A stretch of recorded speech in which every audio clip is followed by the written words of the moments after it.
Turn turn. بستر پر ٹیک لگائے کتاب پڑھتے پڑھتے صفحہ پلٹا تو کمرے میں ٹیلی فون کی گھنٹی بجی۔ کتاب میں انگلی دیے اس کو الٹا رکھ کے فون اٹھایا۔ ابدال۔ ہیلو۔ ایک سہمی سیمی نسوانی آواز ہے۔ کون؟ آپ کی کہانی۔ اوہ تم۔ میں نے کتاب کے اندر سے انگلی نکال کے کتاب بند کر دی۔ تمہارے ہونٹ اب ٹھیک ہوئے؟ نہیں۔ اس کے منہ میں دوپٹہ لے کے مسکرانے کی آواز ہے۔ اب کیا ہوا؟ نچلا ہونٹ تو ٹھیک ہے اب۔ تم چباتی جو تھی۔ لیکن لگا وہ منہ سے دوپٹہ نکال کے ہنس پڑی۔ لیکن کیا؟ اوپر والا ہونٹ اب اسے چبانے لگی ہو۔ وہ کھلکھلا کے ہنس پڑی۔ نانا ادھر نہ ہنسو۔ کیوں؟ اس کی ہنسی جیسے حیرانی سے ایک دم رکی۔ وہ پھر سرگوشی میں بولی، کیوں؟ یہ تاریں پگھل جائیں گی ٹیلی فون کی، نہ ہنسو۔ وہ کہے لگانے لگی۔ اس کے ہنسنے کی آواز جادوئی تھی، جیسے دور پہاڑ چوٹی پہ بنے کسی مندر میں پیتل کی گھنٹیاں بڑی چھوٹی ایک ساتھ بج گئیں، اور آواز پہاڑ وادیوں سے گزر کے دوسری طرف کھڑے پہاڑ کو چوم کے واپس پلٹ رہی۔ وہ ہنستی تو جی چاہتا وہ ہنستی جائے، عجیب سا سحر طاری کر دیتی۔ وہ ہنستی جائے اور میں جھومتا جاؤں۔ ایسے نہ ہنسو، میں نے کہا۔ دل کہے اور ہنسو۔ وہ یکلخت پھر خاموش ہوگی، جیسے اپنے منہ میں اپنا انگوٹھا لے لیا ہو۔ بولی، کیوں؟ یہ ٹیلی فون پگھل جائے گا ورنہ۔ اس کی ہنسی پھر پرندوں کے غول کے ایک ساتھ اڑنے کی طرح پر مار کے ہنسی۔ ہنستے ہنستے بولی، اور کیا کیا پگھلے گا؟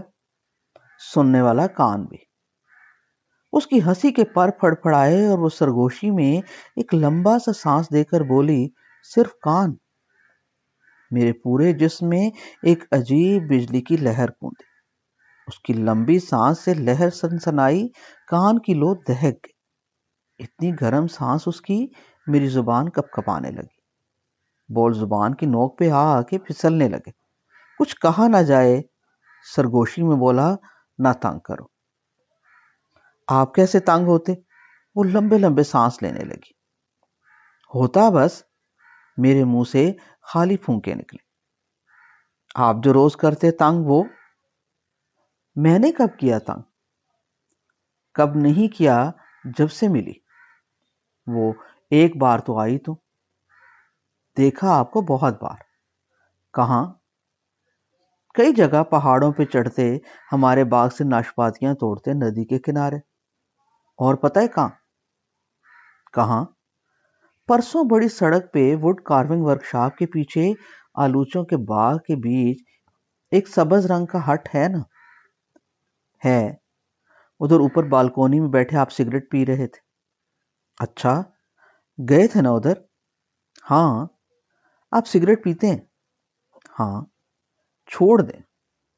کیوں؟ آپ تو ڈاکٹر ہیں۔ تو اچھا، آپ کی مرضی۔ ادھر کون، کس کے پاس گئے تھے؟ جاتا رہتا ادھر میرا دوست رہتا۔ وہ گنجا جو ٹوپی سر پہ رکھنے کی بجائے ہاتھ میں پکڑے رکھتا ہے، وہ؟ ہاں، میرے پاس بھی آتا ہے۔ اکیلا رہتا ہے ادھر، میں چلا جاتا ہوں کبھی کبھی اس کے پاس۔ مجھے پتا ہے وہ ہمارا ہی ہٹ ہے، اسے کرائے پہ دیے۔ اچھا۔ نیچے ہٹ کے ہمارا گودام ہے، اس میں ہمارا سامان، خشک خوبانی کی بوریاں، خشک آلوچے، املوک اور اخروٹ وغیرہ۔ اچھا، تبھی ادھر سے خشک میووں کی خوشبو آتی رہتی، بوجھل بوجھل۔ آپ کو تازہ پھلوں کی مہک اچھی لگتی؟ ہاں۔ مثلاً آڑو؟ ہائے، میں آڑو لے کر آؤں؟ تازے کتنے؟ بس 2۔ ہائے، وہ ذرا سی چپ ہوئی، لگا اس کا چہرہ لال ہو گیا۔ پھر وہ ہنسنے لگی، شیشے کی پیالیوں میں چاندی کے چمچے سے جیسے چینی گھلتی رہی۔ پھر وہ لمبی لمبی سانسیں لے کر بولی، آپ کا دوست اپنے گھر کب جاتا ہے؟ کوئی مہینے کے بعد، اگلے ویکنڈ جانے کا کہہ رہا تھا۔ ہائے، یہ جو پرسوں ہفتے کی رات یا ہفتے اتوار کی رات؟ ہاں۔ میرا دل دھک دھک کرنے لگا۔ یہ کیا کہہ رہی؟ ہفتے اتوار کی رات کیوں پوچھ رہی؟ ساتھ میرا دل گھبرائے۔ آپ کو وہ چابی دے دیتا کمرے کی؟ اکثر دے جاتا ہے، مگر اردلی جا کے ادھر صفائی کروا دیتا ہے۔ بڑا گندا کمرہ رکھتا ہے وہ، میرے منہ سے نکل گیا۔ میرے ذہن میں اس کا کمرہ آ گیا، بکھرا سامان، بے ترتیب پڑی چیزیں، چوں چوں کرتا بیڈ، میلی بیڈ شیٹ، بدبودار کمبل، ایک کونے میں بجلی کا ہیٹر، تیل کا چولہا، ایک لکڑی کی میز پہ پڑی چند میلی پلیٹیں، ساتھ لگے واش بیسن پہ سجی ہوئی کائی، 2 چینی کے کپ، ایک سٹیل کا ٹوٹے ہینڈل والا فرائنگ پین، کھڑکی پہ موٹے میلے پردے، نیچے گھسا ہوا لکڑی کے فرش پہ پڑا نیلا اکھڑے دھاگوں والا رگ، دیوار کے ساتھ لگی تار پہ جھولتے گیلے کپڑے، انہی لٹکتے کپڑوں کو ہٹا کے غسل خانے کا اکھڑے پیلے رنگ کا دروازہ، غسل خانے میں بدبو۔ وہ بیکار جگہ کیوں پوچھ رہی؟ ایسے ہی کام کی اور جگہ کون سی؟ یہ میرا کمرہ دیکھو کیسا شاندار، وال ٹو وال کارپٹ، فرنیچر کہیں مٹی دھول نہیں، میز پہ گلدستہ روز اردلی بدل دیتا، پتہ نہیں کہاں سے برف میں بھی پھول لے آتا، سجا دیتا، خوشبو کمرے میں ہر طرف، کتابوں سے بھرا شیلف، کتابیں ہی کتاب۔ مگر آپ کے کمرے میں کون آ سکتا؟ وہ گہرا سانس لے کر بولی۔ آتے میرے دوست، کوئی لڑکی آ سکتی؟ نہیں نہیں، توبہ۔ کیوں؟ بس بدنامی سے ڈرتے ہو؟ ڈرنا پڑتا ہے تو بات صرف ڈر کی ہوئی، کہہ لو۔ اگر کوئی لڑکی اپنے پاس بلائے تو؟ کیوں بلائے؟ بلا لے پھر، ایسے ہی بلا لے خواہ مخواہ۔ ہاں خواہ مخواہ۔ نہیں، میں نہیں جاتا۔ کسی نے پہلے بلایا؟ تم ایسی باتیں کیوں کرتی؟ ایسی باتوں سے کیا ہوتا ہے آپ کو؟ میرے جسم میں پھر بجلی کی لہریں لہرانے لگی، آنکھوں کے سامنے اندیکھے رنگوں کی کوسے قزا تن گئی، اپنی آواز سے خود بخود سیک آنے لگا، لفظ حلق میں گولے بنانے لگے، کن پٹی کی نس ٹس ٹس بجنے لگی، ٹانگیں ایک دوسری کے اوپر چڑھ گئی، کتاب گود سے سرک گئی۔ میں نے 2-4 خالی پھونکیں ماری اور بولا، کچھ نہیں ہوتا۔ لمبی سانس لی، کیا ہونا؟ ہائے، مجھے تو پسینہ آ گیا۔ وہ سرگوشی میں بولی، لو، باہر برف پڑ رہی، تمہیں پسینہ؟ ہاں۔ اس نے ہاں ایسے کہا جیسے میرے منہ کے اندر منہ دے کے لمبی سانس لی۔ ایسی باتیں نہ کرو، میں نے سرگوشی کی۔ کیوں؟ اس کی سرگوشی اور مدھم اور نشیلی تھی۔ یہ ڈائریکٹ لائن نہیں، ایکسچینج تھرو ہے، کوئی سن سکتا ہے۔ سن لے، وہ انسان نہیں ہمارے جیسا؟ نہیں۔ ہاں بھول گئی، آپ تو افسر ہیں۔ اوہ، پتا آپ کو ایک بات بتاؤں؟ وہ کچھ کہتے کہتے رکی، پھر ذرا رک کے بولی، شروع سے مجھے 3-4 طرح کے لڑکوں کا جنون تھا۔ اچھا، کون کون سے؟ مجھے لگا وہ اپنے راز کھولنے لگی۔ بتاؤ۔ پہلے آپ بتائیں، آپ کو کیسی لڑکی کا شوق تھا؟ میں نے تو لکھ دیا۔ ہاں، پڑھی آپ کی کہانی، ان میں تو توبہ، بڑی لفنگی لڑکیوں کی باتیں آپ نے لکھی، اور گوری چٹی، دودھ میں روح افزا، گھونٹ پیتی کوکا کولا کے گلے سے اترتے نظر آتے آپ کو اس کے گھونٹ۔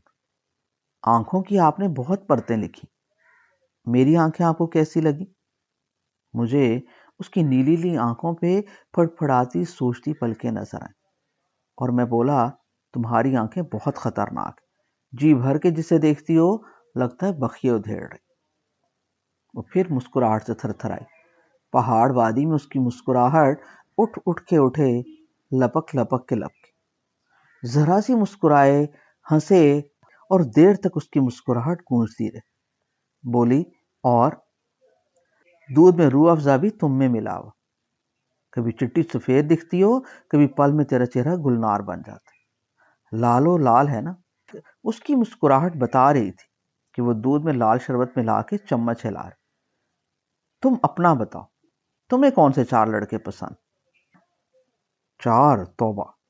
وہ ہنستی ہنستی رکی، بولی، بچپن سے یہ میرے آئیڈیل کہہ لو۔ کہو۔ ایک تو ڈاکٹر سفید کوٹ، گلے میں اسٹیتھوسکوپ۔ واہ! دوسرا، فوجی افسر، کپتان، کندھے پہ 3 چمکتے تارے، کلف لگی اجلی خاکی وردی، چمکتے پالش سے سیاہ جوتے، سر پہ ترچھی، دائیں کان پہ جھکی ٹوپی۔ لفنگی: ہاں، جھوٹ نہیں کہتی، اور لڑکیوں کے بھی ایسے خواب ہوں گے، مگر میرے اور بھی خواب ہیں۔ وہ کیا؟ کتابوں کو شوقین۔ ابھی کون سی کتاب پڑھ رہے تھے؟ تمہیں کیسے پتا پڑھ رہا تھا؟ اور آپ نے کیا کرنا ہے مجھے پتا بتا دے۔ دوستویسکی کا ناول تھا ایڈیٹ۔ وہ ہنسی، مگر ایڈیٹ والی بات آپ میں نہیں۔ تم نے پڑھا یہ؟ میں تو آپ کو پڑھتی۔ مسکا نہ لگا۔ سچی، صرف آپ کی کتاب کی بات نہیں کر رہی، آپ پورے کے پورے آپ کو۔ اور بتا جو بتا رہی تھی۔ اور خاص طور پر جو لکھے بھی، کتابیں لکھے اور لکھے بھی ایسا کہ جو لکھے وہ نگاہ کے سامنے فلم کی طرح چلے، جیسے لکھ نہ رہا ہو، فلم بنا رہا ہو۔ پھر تو کسی بوڑھے ادیب سے جا کے پینگے بڑھا لا۔ نہیں، اور بھی خواب ساتھ۔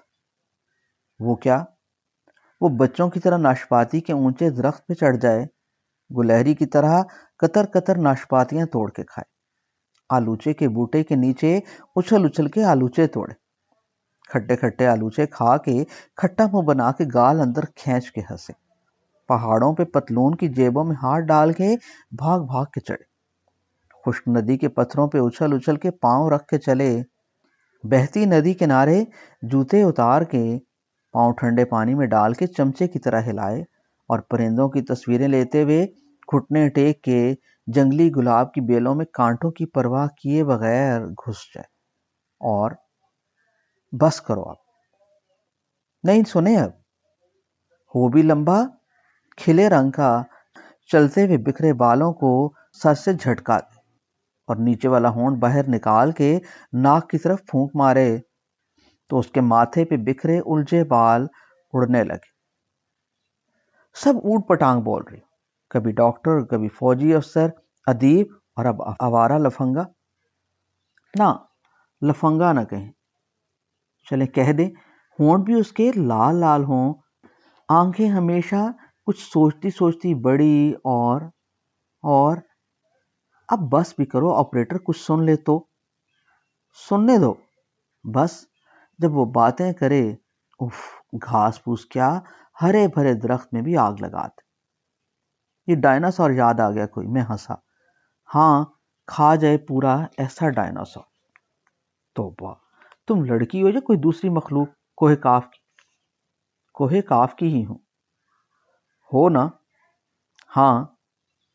اب اپنے پسندیدہ اتنے سارے آئیڈیل ڈھونڈو اس چھوٹی سی دنیا میں۔ ڈھونڈ لیے سب؟ سب؟ ہاں کہاں؟ سب ایک میں۔